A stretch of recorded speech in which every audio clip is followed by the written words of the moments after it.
চলুন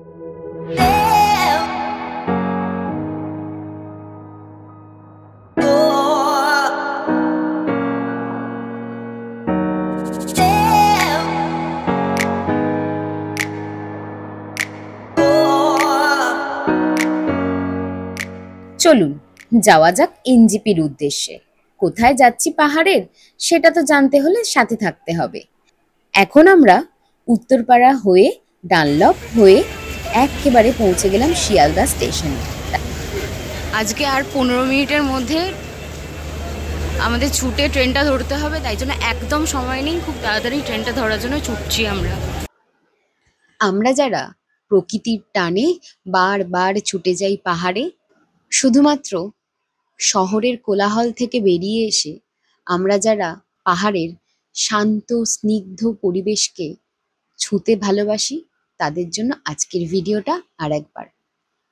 আজকে আমাদের গন্তব্য হলো পেলিং। পেলিংয়ে একটা রাত কেমন কাটলো আর সেখানকার সাইট সিন কোথায় কোথায় যাওয়া যেতে পারে, সেগুলো নিয়েই আজকে আমাদের ভিডিও। সবার প্রথমে বেরিয়ে গেছিলাম শিয়ালদা স্টেশন থেকে, একদম এনজিপি ট্রেন ধরে এনজিপি স্টেশন। তারপর সেখান থেকে নেমে সবার আগে গাড়িতে উঠেই বেরিয়ে পড়লাম পেলিংয়ের রাস্তায়।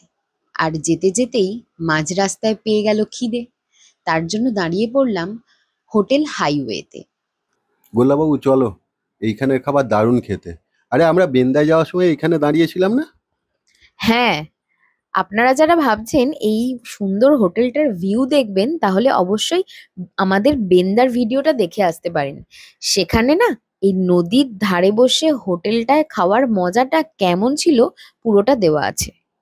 পাহাড়ে এসেছি আর মোমো খাবো না, তা তো হতেই পারে না।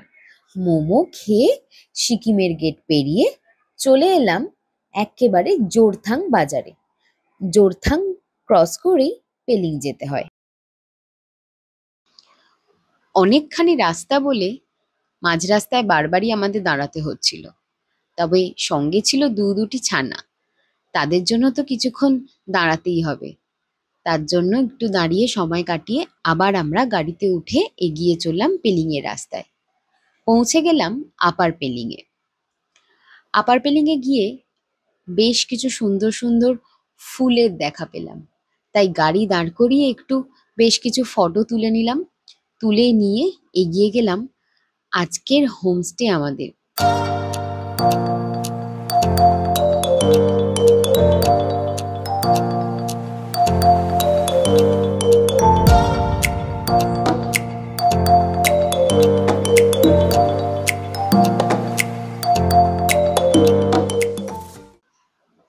আমাদের আজকের হোমস্টে ছিল অধিকারী হোমস্টে।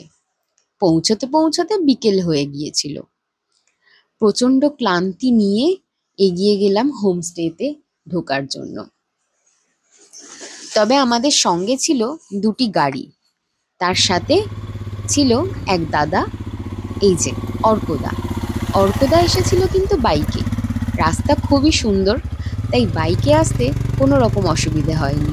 তো আপনারা যারা ভাবছেন বাইক রাইড করবেন নর্থ বেঙ্গল আর পেলিং, তারা কিন্তু অবশ্যই বাইক রাইড করতে পারেন, কোনো অসুবিধে হবে না। সবার আগে এসেই আমাদের ওয়েলকাম জানালেন এই বাঙালি একটি ছোট্ট পরিবার, যারা নিজেরা এখানে ব্যবসা তৈরি করেছে নিজেদের। হোমস্টেটি কম সুন্দর নয়, তবে এনাদের ব্যবহার আমাদের খুবই ভালো লেগেছিল। সবার আগে আমাদের ওয়েলকাম করার পরেই আমরা রুম দেখতে চলে গেলাম। এই ছোট্ট ছানা, ওকেও কিন্তু ওয়েলকাম করা হয়েছিল। এটা খুলবি না, খুব ঠান্ডা, মাফলার দিলাম একটা। নমো করে দাও, থ্যাংক ইউ হলো। নমো। চলুন এবার দেখে নেওয়া যাক হোটেলটি কেমন ছিল। হোটেলটা সত্যিই খুব সুন্দর ছিল, পরিষ্কার পরিচ্ছন্ন, আর রুমও ছিল অনেকগুলো। সবাই মিলে মানে ধরুন ওই 10-12 জন মিলে এলে এখানে থাকার কোনো রকম অসুবিধা হবে না।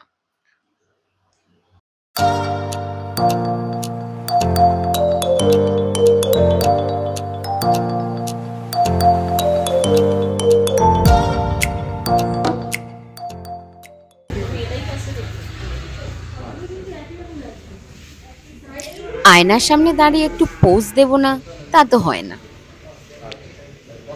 বেডটা বেশ বড় আর রুমটাও খুব সুন্দর, অনেকটা বড়। আর এটা হচ্ছে বাথরুম।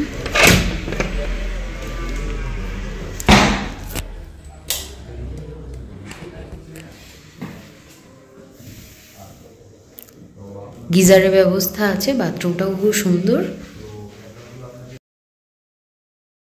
এটা হলো কটেজ রুমটা। কটেজ রুমটাও কিন্তু বেশ বড়, 3 জন থাকার জন্য যথেষ্ট। আর রুমগুলোও খুব সুন্দর এবং বড়। প্রাইসটাও একদমই সেম। তবে বলে দেব প্রত্যেকটা রুমের প্রাইস কত, সেটার জন্য থাকতে হবে আমাদের সঙ্গে আর পুরো ভিডিওটা দেখতে হবে আমাদের সাথে। জাস্ট ভিউটা দেখুন, ভোর ভোর চোখ খুলতেই দরজাটা খুললাম আর কাঞ্চনজঙ্ঘার এরকম সুন্দর ভিউ।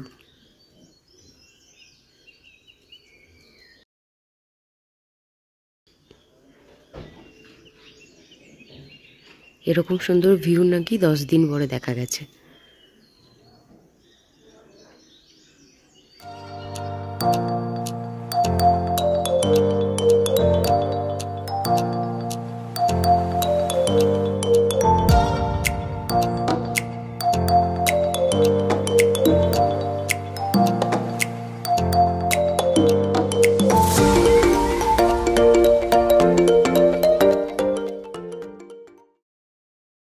আমরা 11 জন ছিলাম।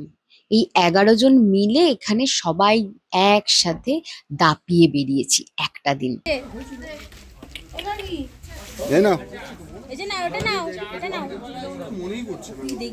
মিট্টি বুড়ি একটা।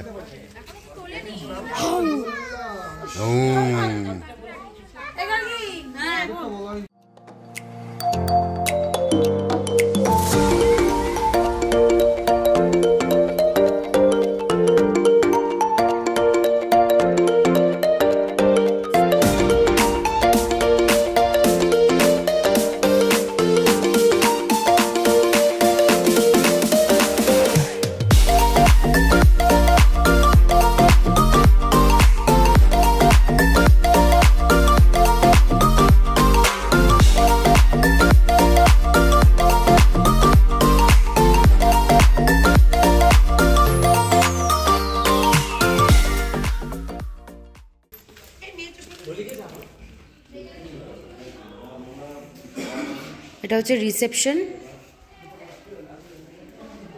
এটা হলো খাবার জায়গা, সাথে টাইম পাস করার জন্য ক্যারাম বোর্ডও আছে।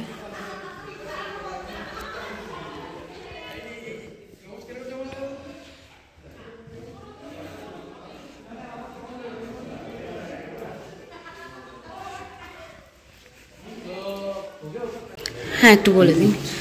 আমাদের এখন তো 7টা রুম আছে, 3টে বড় রুম আছে, উপরে 4টে একটু ছোট রুম, মানে ডাবল বেডেড সব। আর রেট আমাদের 1500 পার পারসন, এর মধ্যে ডিনার আর ব্রেকফাস্টটা ইনক্লুড থাকে। স্ন্যাক্স বা লাঞ্চ এগুলো যদি প্রয়োজন হয় তাহলে ওটা এক্সট্রা চার্জেবল হবে। আর 5 বছরের বাচ্চার, মানে 5 বছরের নিচে যারা বাচ্চা তাদের জন্য এমনি কিছু লাগে না, ফুডিং চার্জ কিছু লাগে না। যদি তার জন্য এক্সট্রা কিছু দিতে হয় তখন সেগুলো চার্জেবল। আর কটেজগুলোর রুম রেট কি আছে? রুম রেন্ট বলে নয়, আমরা আসলে ফুডিং লজিং সিস্টেম তো পার পারসন।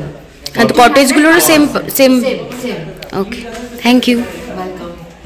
এবার পেলিং থেকে বেরিয়ে সাইট সিন করার পালা, তাই জন্যই অনির্বাণদা গাড়ির ওপর চড়ে দাঁড়িয়ে আছে।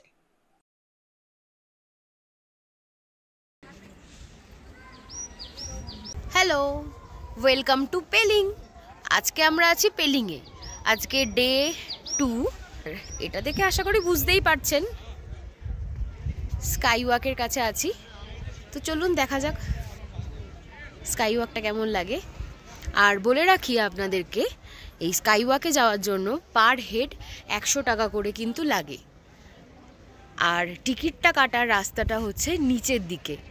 ফার্স্টে টিকিট কেটে তারপরে ঢুকতে হবে।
সূর্য বাবাজি আজ এমন তার তেজ দেখিয়েছে যে মার্বেলের মেঝেতে পা রাখা যাচ্ছে না।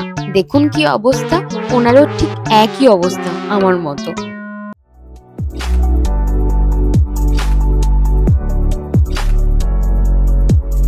মনাস্ট্রির উপরে উঠলে ভিউটা ঠিক এই রকম সুন্দর লাগে।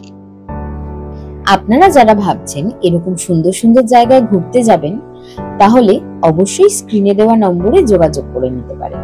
আমরা আপনাদের ট্যুর গাইড করে দিতে পারবো।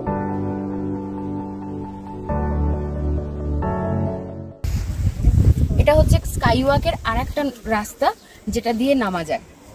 তা আমরা সিঁড়ি দিয়ে না নেমে এটা দিয়ে নামার চেষ্টা করছি। রাস্তাটা বেশ সুন্দর, এঁকে বেঁকে গেছে।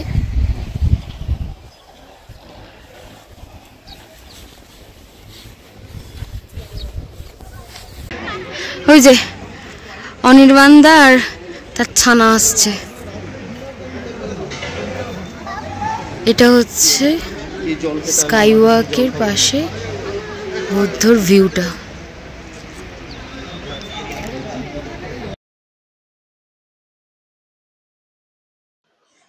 এবার স্কাই ওয়াক থেকে বেরিয়ে আমরা এগিয়ে যাচ্ছি সিমসোর ব্রিজের দিকে।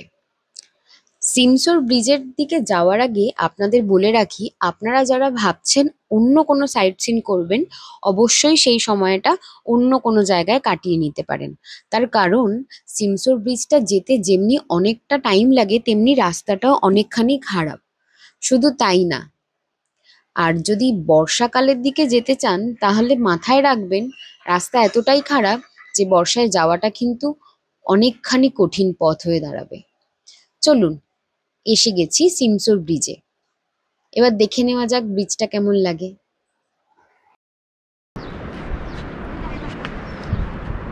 চারিদিকটা খুব সুন্দর, একদম ঘন জঙ্গল, পাহাড়, আর তার মাঝখানে এরকম সুন্দর একটা ব্রিজ। আর আপনাদের বলে রাখি, এই ব্রিজে আসতে গেলে মাথা পিছু কোনো টিকিট লাগে না, কিন্তু গাড়ি নিয়ে এলে গাড়ির টিকিট লাগে 50 টাকা।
এই যে আমাদের মধ্যে এসে হাজির হয়েছে বিখ্যাত ফুচকা স্পেশালিস্ট পল্টুদা। যেভাবে মগ ধরে দায়িত্ব নিয়ে আমাদের ফুচকা খাওয়াচ্ছেন, তাতে তো ফুচকার আসর পুরো জমে উঠেছে।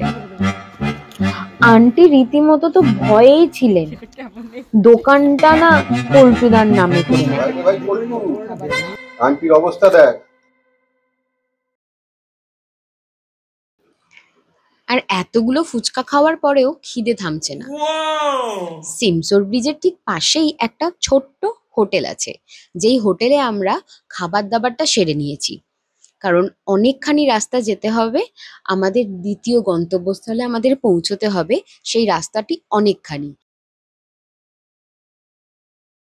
পল্টু ভাই এখন সবাইকে ফুচকা খাওয়াতে খাওয়াতে নিজেই হাঁপিয়ে গেছে, তাই এখন লাঞ্চ সারার জন্য আমাদের সঙ্গে চলে এসছে ম্যাগি আর মোমো খেতে। গোল্লা বাবু, আপনার লাঞ্চ কত দূর? তাড়াতাড়ি করুন, আমাদেরও তো বেরোতে হবে। খাওয়া দাওয়া সেরেই উঠে পড়লাম গাড়িতে, রওনা দিলাম দ্বিতীয় দিনের জন্য আরেকটি নতুন জায়গার সন্ধানে। শুধু নতুন জায়গাই না, জায়গাটা খুবই সুন্দর। আপনারা আমাদের সঙ্গে থাকুন, পরবর্তী ভিডিওর জন্য অপেক্ষায় থাকুন। পরবর্তী ভিডিও খুব তাড়াতাড়ি আপনাদের সামনে আমরা হাজির করতে চলেছি। আর সিমসোর ব্রিজ আর স্কাইওয়াক ছাড়াও পেলিংয়ে আরও বেশ কিছু সুন্দর সুন্দর দেখার জায়গা আছে। আমাদের হাতে সময় কম থাকার জন্য আমরা সেই জায়গাগুলোয় যেতে পারিনি, তবে আপনাদের জন্য জানিয়ে রাখি কোন কোন জায়গাগুলো সাইট সিন করা যেতে পারে পেলিং থেকে।